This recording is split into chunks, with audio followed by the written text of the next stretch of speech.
la próxima legislatura, si hacemos las cosas bien, en 4 años podemos crear en España 500.000 puestos de trabajo cada año, o sea, 2 millones de puestos de trabajo, y los datos de hoy pues nos permiten decir que esto es muy posible.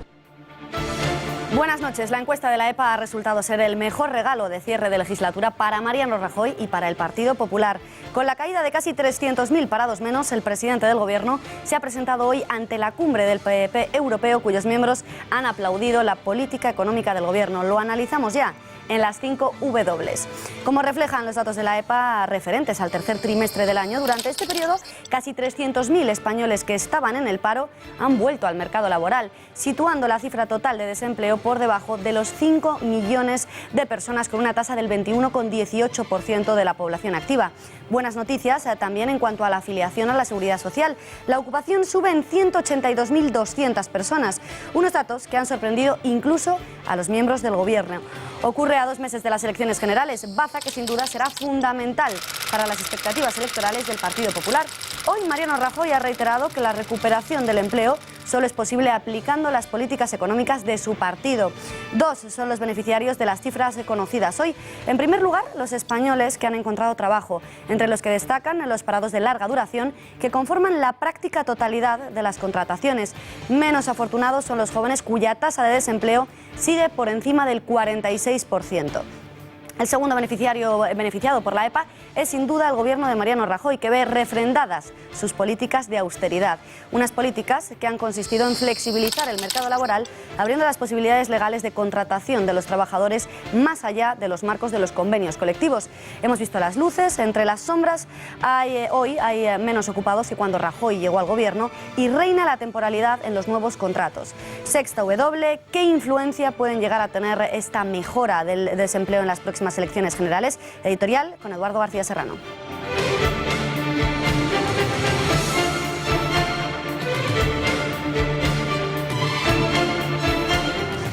Buenas noches, Beatriz. Pues la repercusión electoral de los últimos datos de la EPA es tan evidente y tan elocuente como el viejo dicho español: a la fuerza ahorcan. No cabe duda de que muchos de los españoles que han encontrado trabajo a última hora y después de llevar mucho tiempo en el paro votarán al PP. No por convencimiento, lo harán por miedo a perder con otro tipo de aventureros políticos lo que han conseguido después de desesperar largamente en las listas de desempleo. Pues lo cierto es que, si bien las cifras del último trimestre de la EPA no son ni tan malas como apunta la oposición, ni tan buenas como jalea el Gobierno, la calidad de los contratos y la retribución salarial de los mismos no son, ni mucho menos, para tirar cohetes. Pero menos da una piedra, claro, y esto es lo que ha sido capaz de dar de sí la legislatura de Rajoy: un poco menos de paro, más contratos de peor calidad y sueldos bastante más bajos.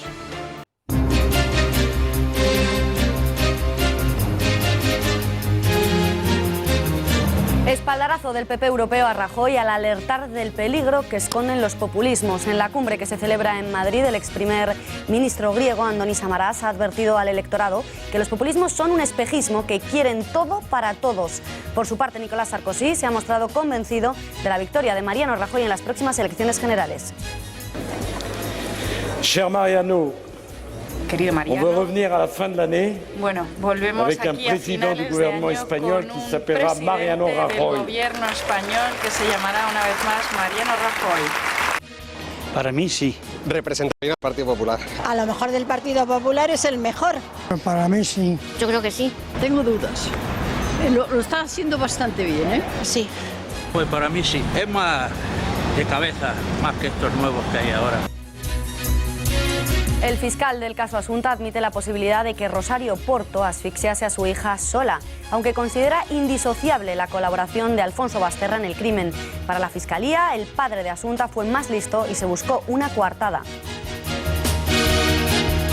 Tras confesar que se encontraba cansado, ayer Pablo Iglesias reculaba y aseguraba que se sentía en plena forma para ganar las elecciones del 20 de diciembre. Hoy, el líder de la formación morada ha afeado a Rivera que se pasee por los platos mientras él, asegura, está trabajando. Hay algunos que trabajan y que saben lo que es gestionar, y parece que hay otros que se dedican demasiado a la televisión.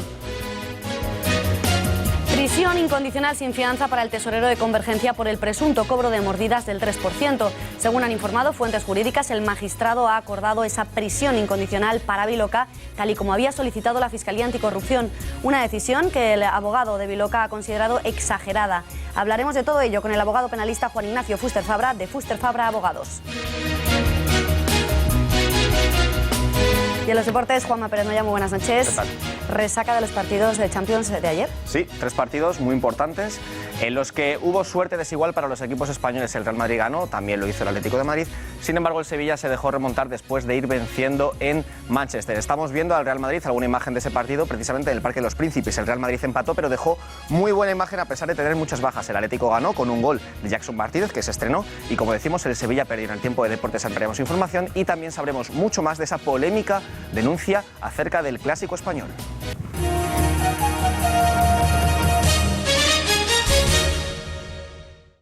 La EPA sonríe al gobierno de Mariano Rajoy y le ofrece un as de cara a la campaña electoral. El número de parados cayó en 298.200 personas en el tercer trimestre, hasta situar la cifra total en 4.850.800 parados. Baja así de los 5 millones, algo que no ocurría desde hace 4 años. Además, se trata de la mayor caída intertrimestral entre julio y septiembre de toda la serie histórica. La tasa de paro queda así en el 21,18%, 1,2 puntos menos que en los 3 meses anteriores. En el último año la cifra de desempleo, hay que decir, se ha reducido un 10,6%, con 576.900 desempleados menos. Unas cifras que, como no podía ser de otra forma, han alegrado al gobierno. Para la ministra de Empleo, Fátima Báñez, los datos conocidos hoy vienen a confirmar que la recuperación ha venido para quedarse, algo que, sin embargo, Rajoy ha querido matizar. Estas cifras, dice el presidente del gobierno, solo son posibles con las políticas del PP. Por su parte, el ministro de Economía, Luis de Guindos, ha revelado que los datos son aún mejor de lo que se esperaban.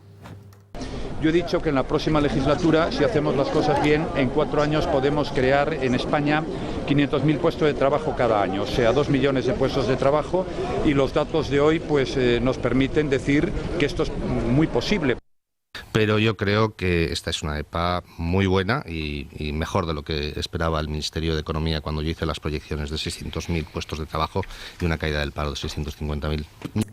Buenas noticias para la economía, que también tienen sus sombras. Desde los sindicatos aluden a un empleo precario que abusa de la temporalidad en los contratos. Cae en casi 19.000 personas el empleo estable y crece de forma muy importante el empleo temporal y directamente precario.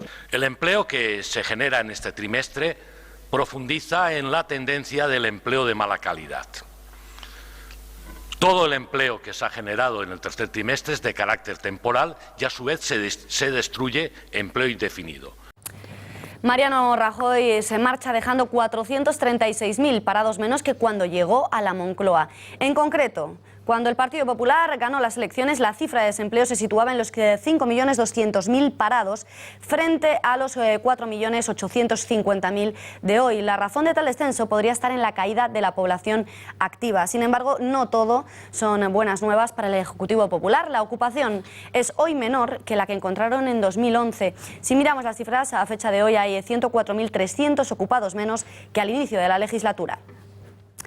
Es sin duda la noticia del día. Casi 300.000 españoles han encontrado trabajo en el tercer trimestre del año, con el valor añadido de que la mayoría de ellos eran parados de larga duración. Para analizar los datos de la EPA contamos con la ayuda del economista Javier Santa Cruz, a quien ya saludamos. Señor Santa Cruz, muy buenas noches. ¿Qué tal, Beatriz? Muy buenas noches. Buenas noches. Antes de nada, ¿cómo interpreta las cifras de la EPA relativas al tercer trimestre? Pues sin duda son unas cifras que tienen una lectura positiva en los grandes números, es decir, estamos viendo cómo podemos cerrar este año 2015 con una creación neta de empleo de más de 550.000 nuevos empleos, de que la tasa de paro pues ya está por debajo del 22% que la encontrábamos en el trimestre anterior y está muy cerca de la barrera del 21%. Entonces, obviamente, esto se trata de un enfermo que ha pasado de tener pues 40 de fiebre a tener pues 39 y unas décimas, es decir, es una mejora que es ciertamente relativa, pero que todavía queda mucho camino por recorrer y sobre todo nos queda en este momento observar hasta qué punto lo importante de estas cifras no es el cuánto, sino el cómo se está realizando la recuperación del empleo en España. ¿Cómo se está realizando la recuperación del empleo en España?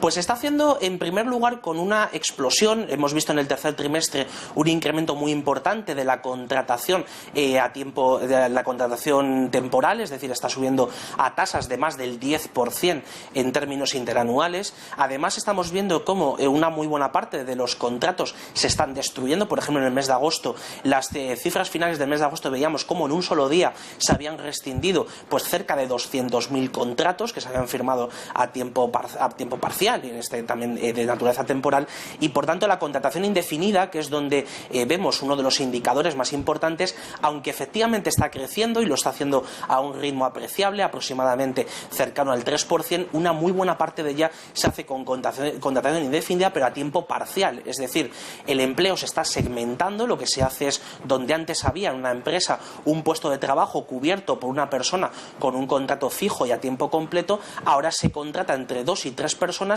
que también pueden tener contratos indefinidos, es decir, a través de las bonificaciones que se han realizado en los últimos tiempos a la contratación, pero lo hacen a tiempo parcial. Entonces tienen que rellenar distintos trabajos para poder llegar a un salario que era el que alcanzaba la persona que estaba anteriormente en ese puesto de trabajo. Entonces eso tiene un problema, no tanto porque haya personas que pasen del desempleo al empleo, que eso sin duda es una buena noticia, no hay que pagar subsidios por desempleo y parados de larga duración se están integrando dentro del mercado laboral, sino sobre todo el problema lo tenemos a la hora de la seguridad social. Es decir, tenemos que pagar las pensiones y por tanto necesitamos una base de cotizantes más amplia, que es lo que no estamos viendo en este momento. Las cotizaciones crecen a un ritmo pues bastante poco significativo, estamos por debajo del 1% en términos interanuales. Señor Santa Cruz, entonces usted está más de acuerdo con lo que defienden los sindicatos, la precariedad y la temporalidad de los contratos, que con lo que defiende, por ejemplo, la ministra de Empleo, que ha dicho hoy mismo que el empleo ha venido para quedarse. Tanto un discurso como el otro que usted comenta, Beatriz, son dos discursos parciales, tanto el caso del Ministerio de Empleo como el de los sindicatos, y tenemos que atenernos a las cifras. Es decir, los economistas lo que hacemos es analizar y responder a ese tipo de cuestiones sobre los números encima de la mesa. Y lo que estamos observando es que efectivamente tenemos que alegrarnos de aquellas personas que encuentran empleo, de que el problema del paro está en vías de solución, es decir, caer por debajo una tasa de paro del 20% es la clave para los próximos tiempos. Sin embargo, tenemos que ser conscientes y tenemos que ser realistas, es decir, no podemos caer en la autocomplacencia, no podemos hacer discursos pues demasiado optimistas porque la realidad no nos lo permite, y por tanto tenemos que ser justos y tenemos que ser enormemente escrupulosos y cuidadosos a la hora de analizar las cifras de empleo. Entonces, lo que estamos observando es lo que le acabo de comentar. Es una buena noticia que ya paguemos menos prestaciones por desempleo, está así consignado en los presupuestos generales del Estado, las personas están encontrando empleo, los jóvenes han reducido la tasa de paro juvenil, que es sin duda una muy buena noticia. Sin embargo, tenemos que ver también cuál es la letra pequeña de todas estas cifras, y la letra pequeña es que todavía nos quedan muchas cosas por hacer, y sobre todo el problema es que las políticas económicas que se adivinan a partir posibles a partir del 20 de diciembre, lo que indican es que podríamos ir a una reversión de todas ellas, como por ejemplo el intentar subir cotizaciones a la seguridad social, las que paga la empresa, que realmente se repercuten al trabajador finalmente. Señor Santa Cruz, le pido respuestas un poquito más breves porque son muchos los temas que queremos abordar con usted. ¿Prevé usted que se cumplan las previsiones del Gobierno de crear 650.000 puestos de trabajo? Es algo plausible, no creo que llegue a los 650.000, pero sí un poco por debajo. 600.000 empleos es bastante plausible que se pueda hacer. En otro asunto, en la izquierda está el debate acerca de subir el salario mínimo de los 648 euros actuales a 850 e incluso 1.100, según qué partido sea el que dé las cifras. ¿Qué le parece esta medida? ¿Le parece viable? Subir el salario mínimo tiene una consecuencia muy clara, que es crear paro. Es decir, el paro estructural en la economía española con un salario mínimo superior al que tenemos es sin duda mucho mayor. Es decir, el paro estructural, uno de los problemas que teníamos en España, aparte de la poca flexibilidad del mercado laboral, aparte de que tenemos una enorme complejidad regulatoria, burocrática en todos los contratos y en el modelo laboral, una sin duda es el salario mínimo, y por tanto, cuanto más salario mínimo, más paro se crea. Eso sobre todo esto perjudica a aquellos trabajadores que están parados de larga duración, que con un salario mínimo mayor pues no van a poder entrar en el mercado laboral. Me gustaría también hacer balance con usted de la legislatura del Partido Popular.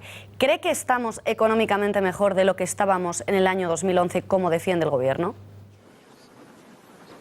Yo creo que es evidente que la situación es mejor que la que teníamos en el año 2011, porque obviamente hemos salido de la recesión. España es un país que está creciendo económicamente pues, en torno del 3% del Producto Interior Bruto en términos reales, se está creando empleo, el consumo se ha reactivado, la inversión también lo ha hecho, la inversión extranjera está llegando a España.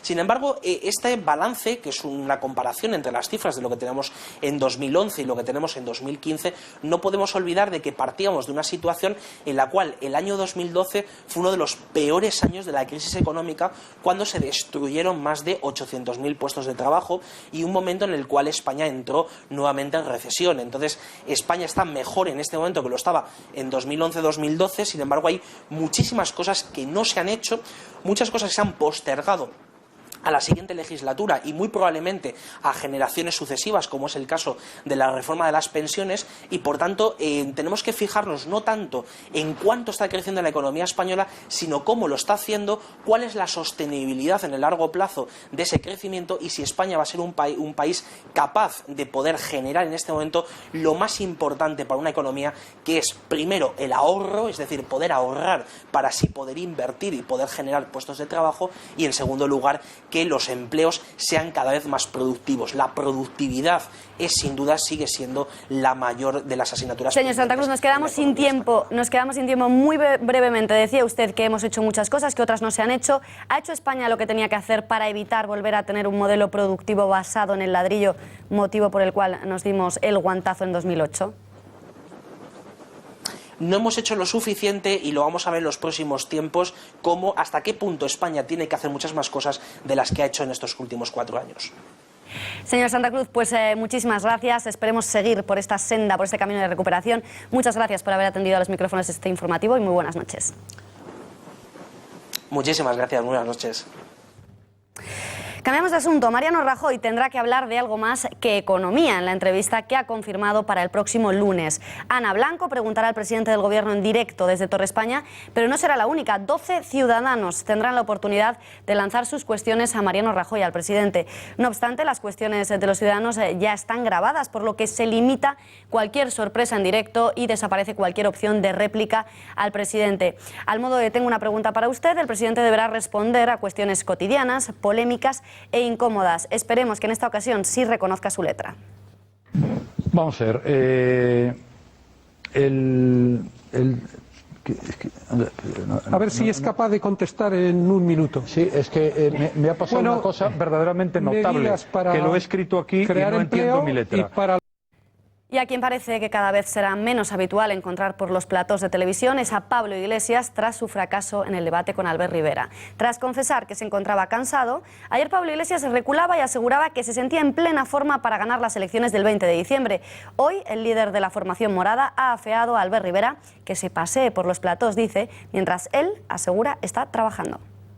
También en los partidos nuevos, en los partidos que quieren regenerar, hay algunos que trabajan y que saben lo que es gestionar, y parece que hay otros que se dedican demasiado a la televisión.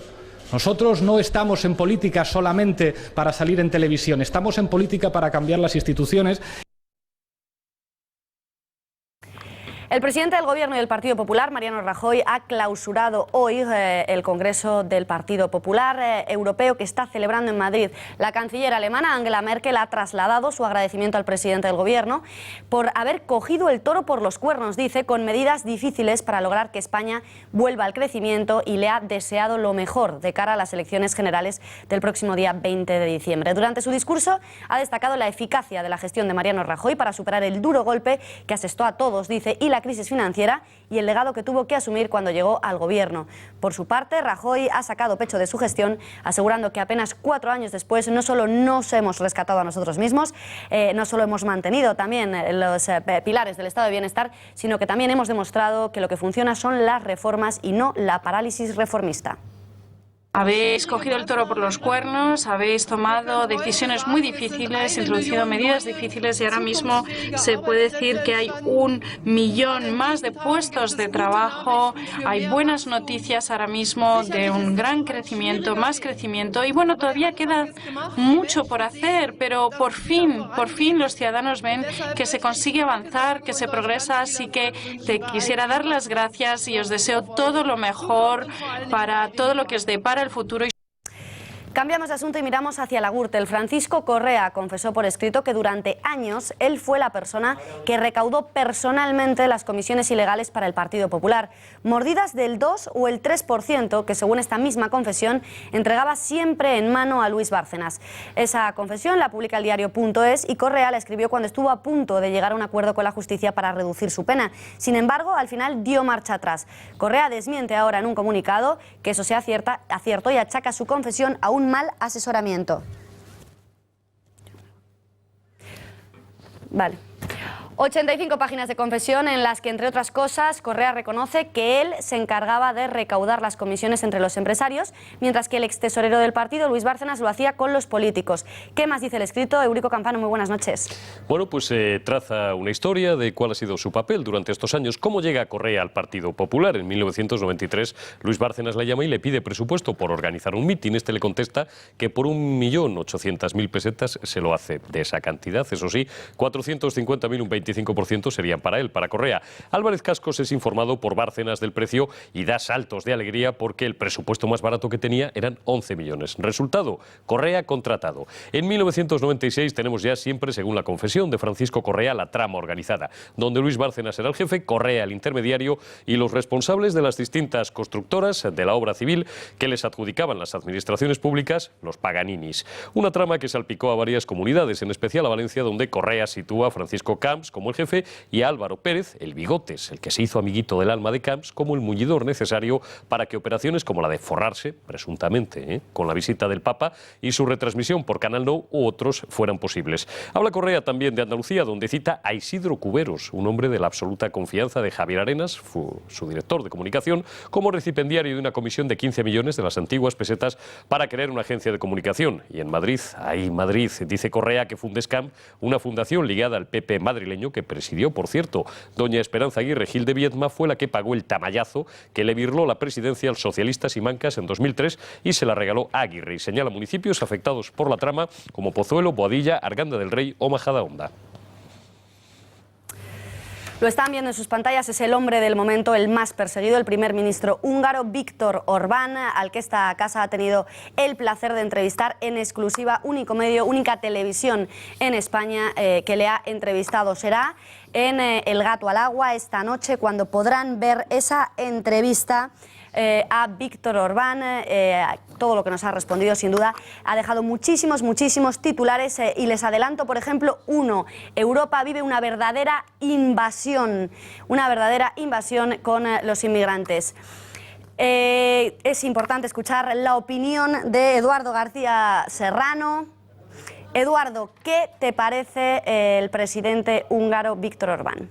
Pues me parece el único líder europeo con principios que sabe a dónde se debe ir porque sabe de dónde venimos.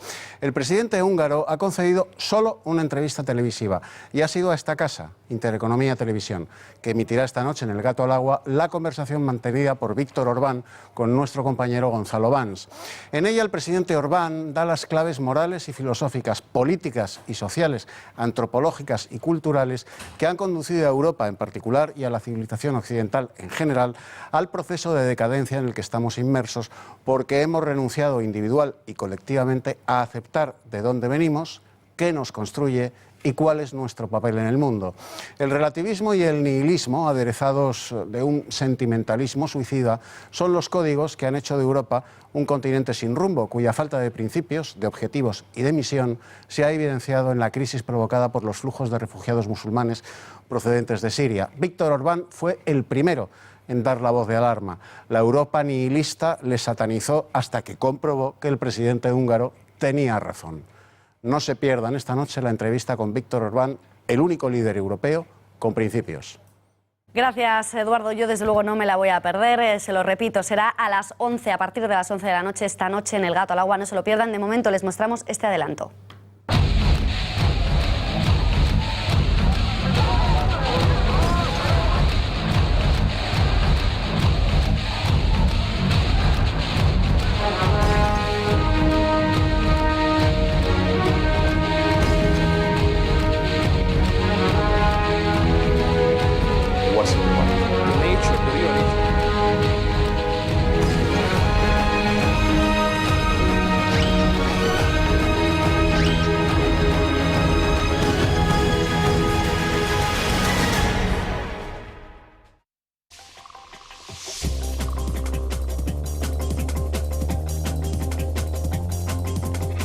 Es jueves para analizar la actualidad del mundo judicial y todos los escándalos que nos rodean, en concreto dos, el juicio del caso Asunta y el de las mordidas de Convergencia Democrática de Cataluña. Contamos ya en plató con la presencia de Juan Ignacio Fuster Fabra, al que ya saludamos.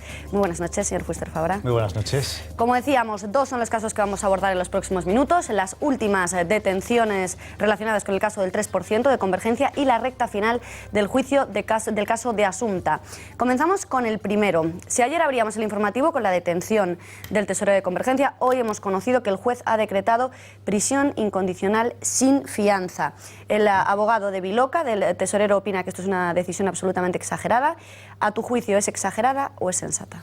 Yo creo que es sensata, y sobre todo porque la memoria no tiene que ser frágil, y nos tenemos que acordar que en agosto precisamente fue a Viloca cuando la Guardia Civil le pilló, perdón por la expresión, con las manos en la masa triturando una serie de documentos justo en la entrada y registro.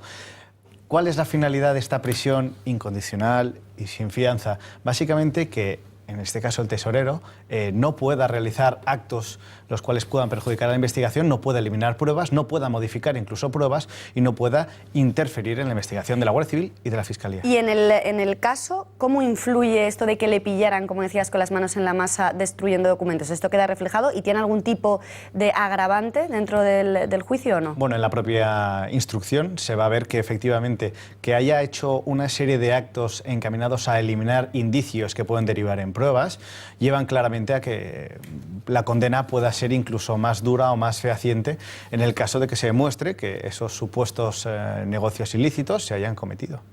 En un caso de estas características, ¿cómo se demuestra que realmente existía el cobro de esas comisiones, de esas mordidas del 3%? Porque me refiero a que no suele haber registros, escritos, no queda ningún tipo de factura, albarán. Entonces, ¿cómo se demuestra que efectivamente el partido cobraba esta comisión del 3% a los empresarios que quisieran pues conseguir obras o conseguir cualquier tipo de construcción o algo que dependiera de la Generalitat? Pues en este caso ya no hace falta ni irnos a la especulación. Da la casualidad que durante muchos meses la Guardia Civil, en este caso en concreto, sí que es verdad que a través de una investigación muy exhaustiva ha conseguido una serie de documentos, una serie de anotaciones, agendas, unos cuasilibros contables en los cuales se ha visto efectivamente que sí que se ha producido unas transferencias de dinero de un lado a otro, y precisamente entre los implicados, entre los sospechosos y supuestos autores de los delitos, en los cuales se ve perfectamente que puede existir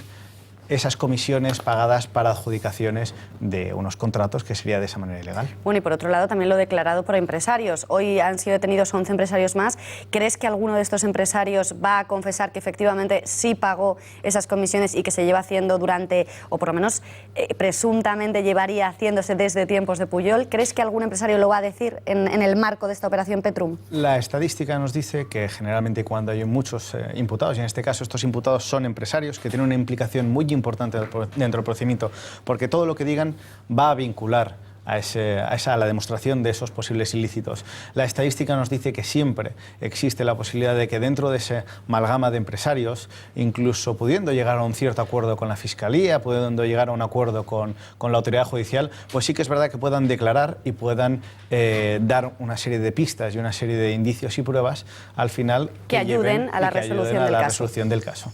¿A qué delito se enfrentaría Viloca, el tesorero de Convergencia, para el que el juez, como estábamos diciendo, ya ha decretado la prisión incondicional?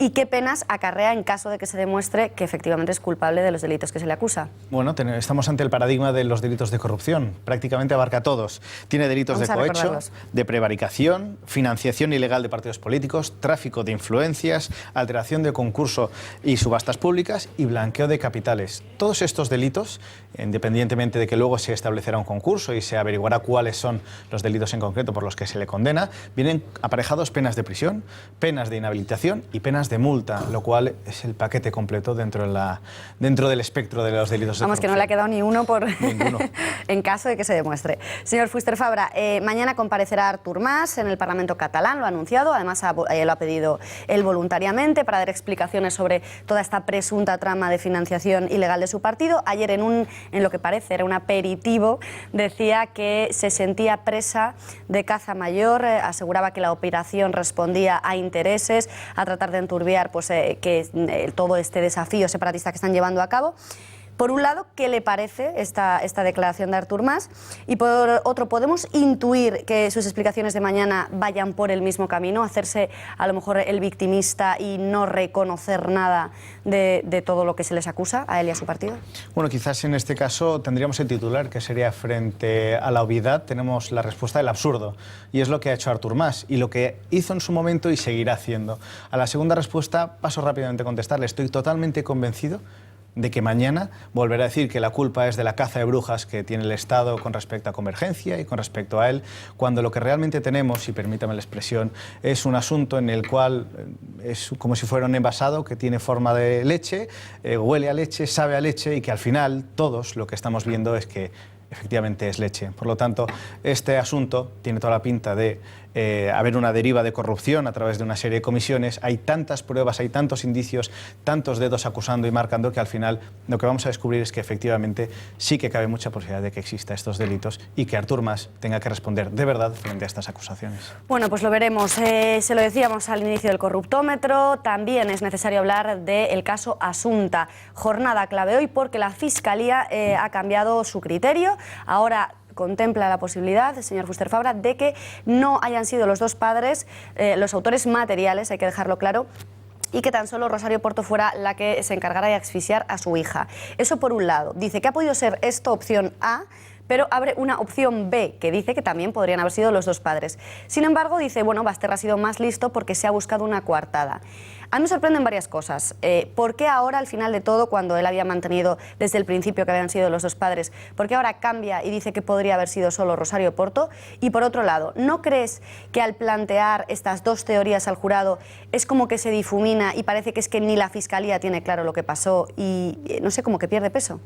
Bueno, yo lo que sí que he visto es que durante este procedimiento, que no nos olvidemos han sido 3 semanas muy largas de juicio, en las cuales hemos visto declarar muchas personas y hemos visto testigos, hemos visto peritos, hemos visto las declaraciones de los propios imputados y, ojo, también las reacciones que han tenido en el propio juzgado, nos lleva a que efectivamente el fiscal lo que ha hecho, y yo creo que muy correctamente, es resumir todas estas pruebas que tenemos, todos estos indicios y sobre todo lo que ha sucedido durante la vista, condensarlo en su propio escrito y manifestando, en primer lugar, que sí que tiene la certeza de que efectivamente los padres mataron a la niña. Lo que no tiene claro, en primer lugar, es que fueron los dos en conjunto o si uno colaboró con el otro. Pero que sea colaborador, que sea coautor, aunque sea en el aspecto única de los medicamentos, que en este caso se dice que Alfonso Basterra le suministró y le incitó a tomar estos medicamentos, no implica una diferencia sustancial, porque al final también tenemos que ver que las defensas, en este caso tanto Alfonso Basterra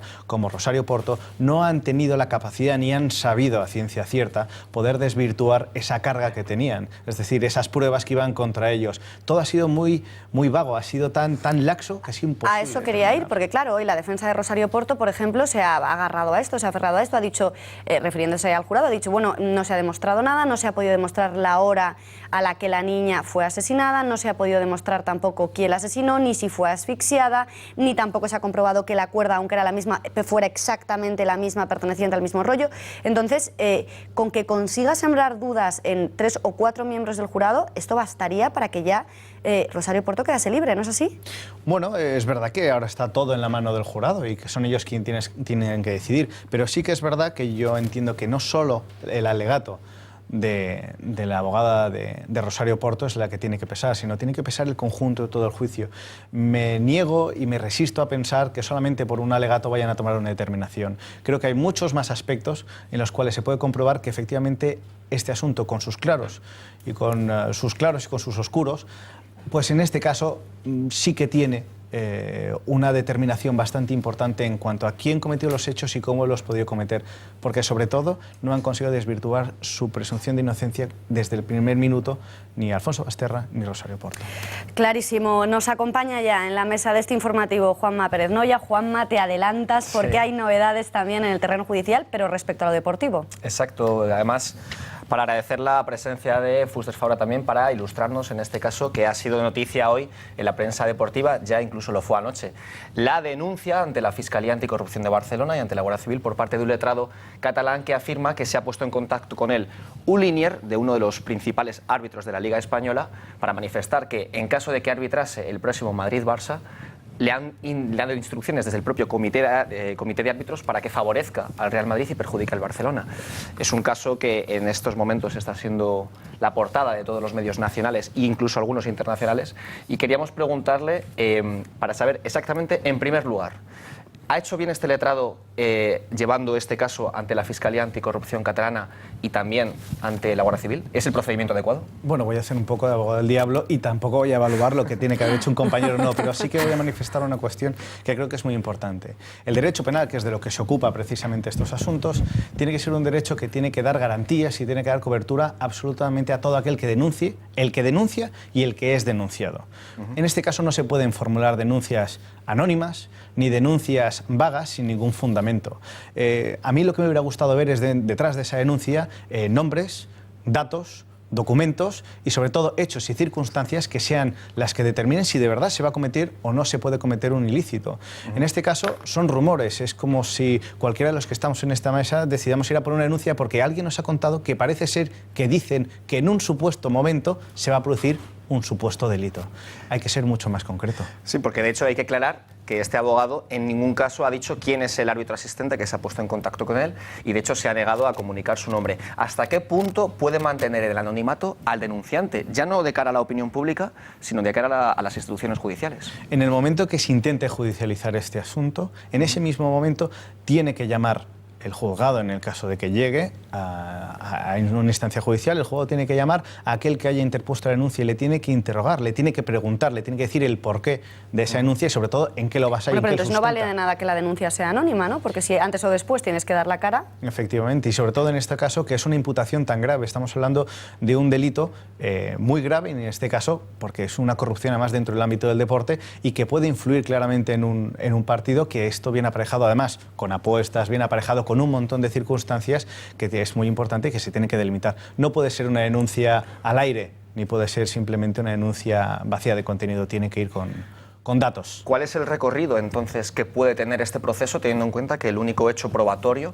o que se puede intentar como probatorio, es el propio testimonio de una persona? ¿Tendría algún tipo de recorrido o si no se aporta una prueba superior no puede llegar a ningún lado? Como sé que quieren que dé una opinión y que me moje por una vez en mi vida, lo diré. El recorrido es mediático. A día de hoy, hasta que no tengamos nombres, datos y Es decir, fechas, que es pronto aún para hacer cualquier tipo de valoración, aunque tengamos mediático. muchas ganas de saber la respuesta, porque veo yo que no se puede seguir mucho más. Bueno, Juan Ignacio Fuster Fabra, muchísimas gracias por haber acompañado un jueves más en este informativo. Muchas gracias. Buenas noches. Juanma, ¿tú te quedas? Yo me quedo. Bueno, pues hasta ahora en Tiempo Deportes.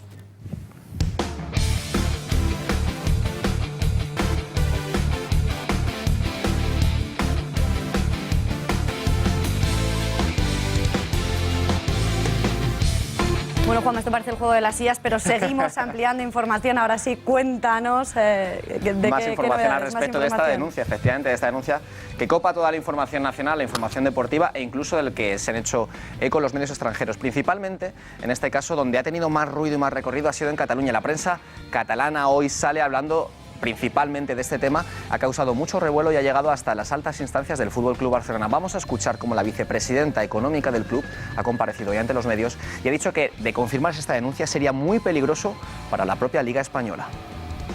Espero que no sigui, que ens confirmi tot això perquè seria, crec, perjudicial per la competició i pel seu prestigi. Bueno, después de que la vicepresidenta económica del Barcelona, Susana Monge, hablase esta mañana, después, esta misma tarde, hace apenas unos minutos, ha hablado Javier Tebas y Miguel Cardenal, el presidente del Consejo Superior de Deportes y el presidente de la Liga de Fútbol Profesional, han restado credibilidad a esta denuncia diciendo que mientras no se den nombres no tienen ningún recorrido. Vamos a escuchar a ambos altos cargos. No, bueno, resulta un poco inverosímil, ¿no? Cuando todavía no están designados ni los árbitros de ese partido. Aquí no hay ligas preparadas para nadie, ni de la Liga, ni de la Federación, ni de ningún lado. Parece una denuncia gravísima. No comparto que se pueda lanzar una acusación tan grave, de hechos tan extraordinariamente graves como los que habla esa acusación, y que se haga de una manera que impida a las instituciones y que impida a la opinión pública conocer en realidad de qué estamos hablando. Bueno, esto es en el Barcelona, en el Real Madrid ya hemos informado antes de su resultado en Champions anoche, y anoche también Pedro Pablo San Martín estuvo en el plató de Punto Pelota y soltó un bombazo. El Real Madrid se plantea, de hecho a día de hoy quiere hacerlo, vender este verano a Gareth Bale. ¿A dónde? A a un club muy importante de la Premier League a cambio de un ofertón al Manchester City. Vamos a escucharle. Que el jugador que se puede vender y que se va a vender porque hay una oferta interesante de la Premier es Gareth Bale. Para un equipo que no es el Manchester United. Un equipo al que va a ir un entrenador nuevo. Y ese entrenador nuevo tiene que dar el visto bueno a ese gasto. Ese entrenador nuevo será Pep Guardiola cuando fiche por el Manchester City en el próximo verano. Y nos vamos a ir con una noticia triste de este día, la confirmación de que Johan Cruyff, uno de los mayores mitos de la historia del fútbol, tiene cáncer de pulmón. Lo ha informado Radio Cataluña, lo ha confirmado el diario Marca y justo estamos viendo a Johan cuando hace apenas unos 25 años protagonizaba un famoso anuncio en contra del tabaco. Él, cuando era futbolista, fumó durante toda su carrera y a cambio, después de sufrir un infarto, decidió retirarse, dejar el tabaco y además hizo campaña en contra de él. Ese tabaco ahora parece que le ha pasado factura y desde aquí le deseamos una pronta recuperación. Por supuesto, que se mejore Cruyff. Bueno, Juanma, cuéntame. Alineación de gala. Alineación de gala. ¿Cómo la hacemos? ¿Juntos o separados? Venga, empezamos. Empiezo yo. David Sánchez, Carlos Carpi y Roberto Palomar. Y aparte de estos tres invitados, Kiko Matamoros, Josebi, Gonzalo Miro y, ojo, también estará con nosotros en el plató de Punto Pelota Ricardinho, el mejor jugador del mundo de fútbol sala. Bueno, pues no se lo pueden perder, va a ser en apenas unos minutos. Yo desde luego me voy a quedar a verlo. Después a las 10 de la noche el Gato al Agua. Y recuerden que pueden seguir informados en todo momento en la web de Gaceta.es y también en puntopelota.es en la web. Y también recordarles, como les hemos ido contando durante todo este informativo, que tendremos a las 11:30 de la noche una entrevista en exclusiva al primer ministro húngaro, Viktor Orbán, que no se pueden perder. Nosotros nos despedimos. Hasta mañana. Muchísimas gracias por haber confiado un día más en los servicios informativos de esta casa. Gracias y hasta mañana.